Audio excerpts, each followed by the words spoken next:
Mesdemoiselles, Mesdames et Messieurs, bonjour. Le chef de l'État, Patrice Guillaume Athanase Talon, continue sa concertation avec les confessions religieuses. Après les catholiques, les méthodistes, les musulmans, il a reçu à la présidence de la République dans la journée du jeudi les évangéliques et plusieurs questions ont été abordées. C'est par exemple la crise sociale actuelle et à en croire nouvelle expression est le meilleur. Ceci face à la situation sociale appelle et invite à une sortie de crise. La Nation à ce sujet cite le révérend pasteur Nazaire Mpassole qui a sollicité l'indulgence du chef de l'État pour qu'il y ait décrispation et que la paix revienne. Bénin Intelligent renseigne que c'était l'occasion pour les responsables évangéliques d'apporter leur soutien au président Patrice Talon pour ces réformes. À en croire le journal, après les civilités d'usage, le président a rassuré ses interlocuteurs que les réformes en question sont de nature à changer l'ordre des choses, à modifier en bien les habitudes, des explications qui, comme le souligne le journal, ont amené les évangélistes à confier au chef de l'État, je cite, « Il fallait un politique courageux comme vous ». Fin de citation. Le matinal renchérit pour écrire que les évangéliques saluent le courage de Talon. Et sur la question des défalcations sur salaire, Fraternité rapporte un extrait du président qui déclare, je cite, « Les défalcations sur salaire ne sont pas une sanction ni une punition. Choisir d'aller en grève est un acte de dignité, de responsabilité. Et être digne, c'est ne pas réclamer d'être payé alors qu'on n'a pas travaillé.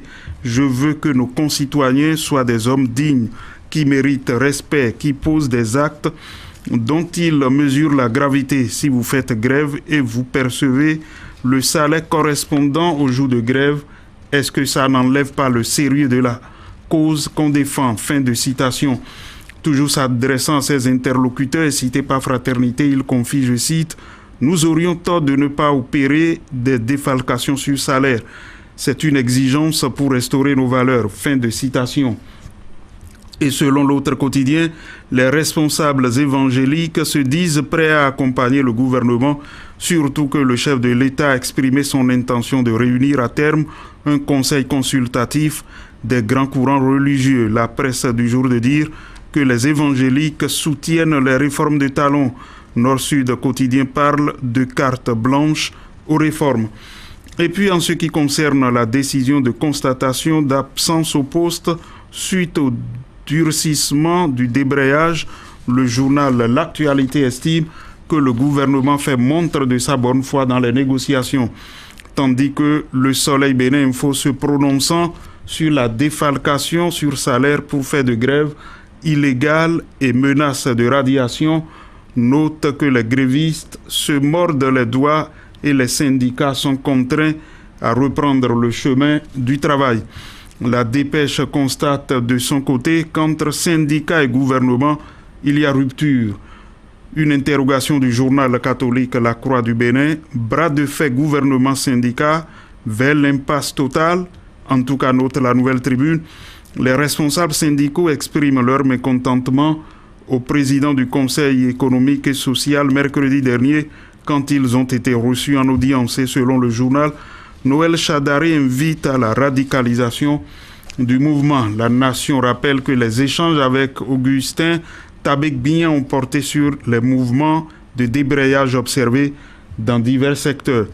Dans la suite, la rentrée politique des députés soutenant les actions du gouvernement revient dans les colonnes de quelques parutions dont le potentiel qui indique que le bloc de la majorité parlementaire est l'antidote contre la rage de l'opposition.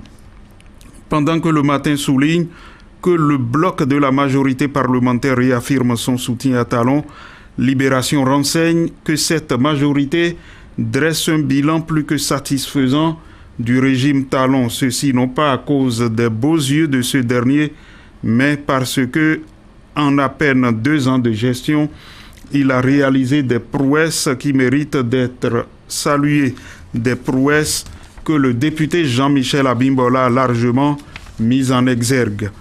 Il parle de la gouvernance du nouveau départ, ceci dans les colonnes du quotidien Fraternité. C'est l'ancien ministre Gustave Sonneau qui, selon le journal, n'est pas indifférent à la gouvernance Talon, aux réformes amorcées et à la situation sociale qui prévaut au Bénin. À travers un entretien, il apprécie la lutte contre la corruption sous la rupture, rappelle les enjeux de la mise en œuvre du RAVIP et fait des propositions pour l'apaisement du climat. Il déclare par ailleurs que le président Talon est sur la bonne voie.